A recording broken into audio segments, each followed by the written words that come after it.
وَقُولُوا قَوْلًا سَدِيدًا. Дұрыс сөзді болыңыздар дейді. Дұрыс сөз айту деген ауызбен оңай, жұмыста қиын болады. Пайғамбарымыз айтады, 10 адамның 9-ы дозаққа тіліменен кіреді дейді. Тіліменен кіреді. Бас кеспек болса да тіл кеспек жоқ екен деп сөйлей береміз.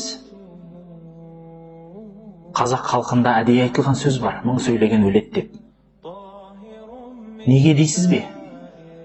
Себебі мың сөздің ішінде міндетті түрде жаңыласыз.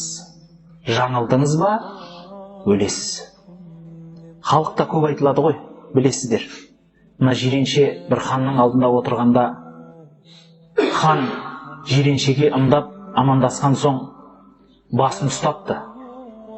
Сөйтсе жиренше тілін шығарыпты оған. Сөйтсе хан ренжіпті. Ренішін білдіріп басын шайқапты, дұрыс емес дегендей. Сөйтсе жиренше пәленшенің баласы деп қойып қапты ханға қарап. Сөйтсе мына не дейді? Басын алыңдар деп екі жендет шауып келіп қолын қайырып жатса, хан ием, манағы айтқан сөздің мәнісі осы еді ғой депті. Сонда барып, онда босатыңыздар деген екен. Жанында отырған адамдар не болды десе, амандасты хан ием немен. Сонан соң басын ұстап, басқа бәле неден деп айтты дейді. Мен тілімді көрсеттім дейді. Сөйтсем ұнамай дұрыс емес деп басын шайқады дейді. Сонан соң ондай болса, соны сізге көрсетіп берейін дегендей, мен о кісіге балағаттап едім, бірден басыма бәле туды ғой депті, аяқ астынан. Адам баласы да сол. Мың сөйлеген өледі деген сол. Осы сөздің мәнінің біреуі осында.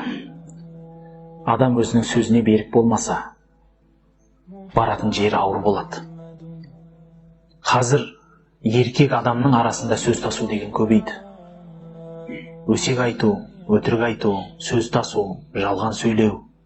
Мұның барлығы адамды дозаққа сүйрейтін істер.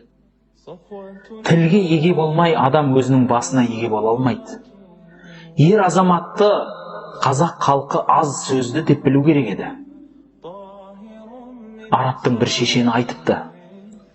Нағыз пайғамбардың тәрбиесін алған сахабаны суреттеп берші депті. Сөйтсе айтқан екен. Сахабаны мен бір жігітке теңеймін. Ол жігіттің үндемегені сөйлегені депті. Қараңызшы. Үндемегені сөйлегені депті. Ал енді сөйлесе не болады ол кісілер? Үндемегеннің өзімен жеткізіп отырады. Бір ишан кісі дүниеден өтіпті. Бір адамдар ұнатпапты ол кісіні. Сынайын деп бір күні 3-4 жігіт жиналып алдына барады ғой. Сөйтіп алдына барып, ана кісіні енді сөзден жаңылдырайын, бір-екі сөз сөйлесе екен, сұрақ қойсақ екен деп отыр екен, намаз оқып болыпты да, ол кісі халыққа бұрылып үндемей отыра салыпты. 5 минут отырады, 10 минут отырады, 15 минут болады, әлгі кісіден бір сөз шықпайды ғой. Үндемей басы салбыраған күйі отыр екен. Сонан әлгі жігіт дығырлап, осы ішіне сыймай, ары-бері қимылдап, бір-біріне қарап, ымдап, мына кісі не болды, неге бері қарап сөйлемейді деп ымдап қимылдай бастаса да, ол кісі қимылдамапты. Сонан ақыры біреу сөз бастап, сөйлемейсіз ба енді депті.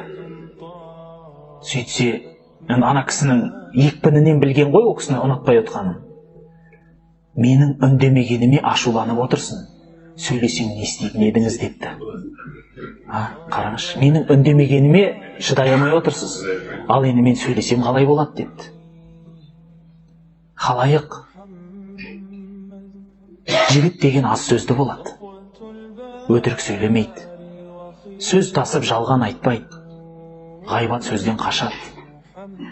Бекер отырғаннан көрі тілім жақсы нәрсеге келсін деп отырады.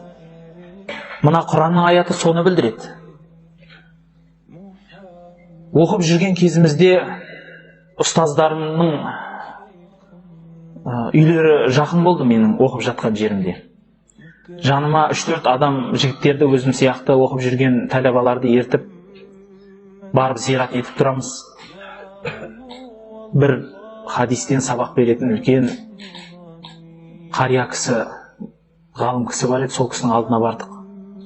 Сол кісінің алдына барып, ол кісі бізге шайын құйып беріп, жөн сұрасып болған соң, сізге зияратқа келіп едік, бізге бір ауыз сөз айтсаңыз, сіздің уақытыңызды алмаймыз дедік.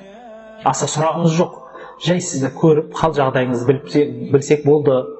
Сонан соң енді сіздің уақытыңызды алмайық, ұялдық. Енді ол расында да ол үлкен ғалым кісілер, ол кісілердің жанына енді отыра бергіңіз келеді, бірақ ол отыра берсеңіз уақытты ысырап болады, ол кісіні де жұмыстан қалдырасыз ғой. Сонан енді бір-бірімізге қарай солай дегесін ол кісі, онда сөздердің ұлысы Алланың сөзі, онан қалса пайғамбардың сөзі болады ғой деді да, мына бір сөз бар пайғамбарымыздан деді. Пайғамбарымыз саллаллаху алейхи ва саллям Сахих Муслимда риуаят еткен. Бұл сөз, бұл хадисті өзімнің осы ұстазым арқылы имам Муслимға шейін, имам Муслимнің ұстаздары арқылы пайғамбарға шейін жеткізіп беруге болады. Пайғамбарымыз саллаллаху алейхи ва саллям айтады: сөйлейтін болсаң, хақты сөйле, болмаса үндемей отыр дейді. Бірақ ауыз сөзе, сөйтіп ұстазымыз талдайды. Хақты сөйле дегені, біліңіздер, жақсы сөйле дегені, жақсы сөз, Алла жақсы деген сөз болады. Жаман сөз, Алла жаман деген сөз болады. Жақсы деген нәрселер, ол парыз, ол уәжіп, ол сүннет, ол мұстахаб, ол мубах сөздер. Ал жаман дегені ол харам, макрух, мұстакрах сөздер. Егер сөйлейтін болсаң, парыз сөз айт, уәжіп сөз айт, сүннеттен тұратын сөз айт, мұстахаб сөз айт, тым құрығанда мубах айт. Бірақ макрух, харам сөзден қашық бол деді. Бұл сіздерге рұқсат деді. Қарасаңшы. Бұл сөзді өмір бақи алып кеттік қой. Енді бұл сөз осы пайғамбардың сөзі, мына Алланың сөзіне тура келіп отыр. Уа иман келтіргендер, Алладан қорқыңыздар, тақуалық етіңіздер, және сөздеріңіз дұрыс сөзді болсын. Дұрыс сөз деген сөз қандай сөз десеңіз біліңіз, амалыңызға дұрыс келетін сөз. Сөзіңіз бір бөлек, ісіңіз бір бөлек болмасын. Ішіңіз бір бөлек, тысыңыз бір бөлек болмасын. Шындық деген ол сыртта да, іште де бірдей болатын зат. Сыртта бір шындық, іште бір шындық болмайды ешқашан. Солай ететін болсаңыз, Аллах сіздің ісіңізге береке береді. Молда имамдарға да келіп тұратын шығар. Маған да келіп тұрады сондай адамдар. Ассаламу алейкум, ва алейкум ассалам. Молдеке, ісім жүріспей жатыр. Бір дұға оқып беріңіз, ісім жүрісіп кетсін дейді. Бәрекелді. Ісіңіз жүрмей жатса, міне, Құранда не дейді? Біреуі Алладан қорқасыз, екіншісі тіліңізге еге боласыз. Болды, ісіңіз жүрісіп кетеді. Өзінен өзі жүріп кетеді.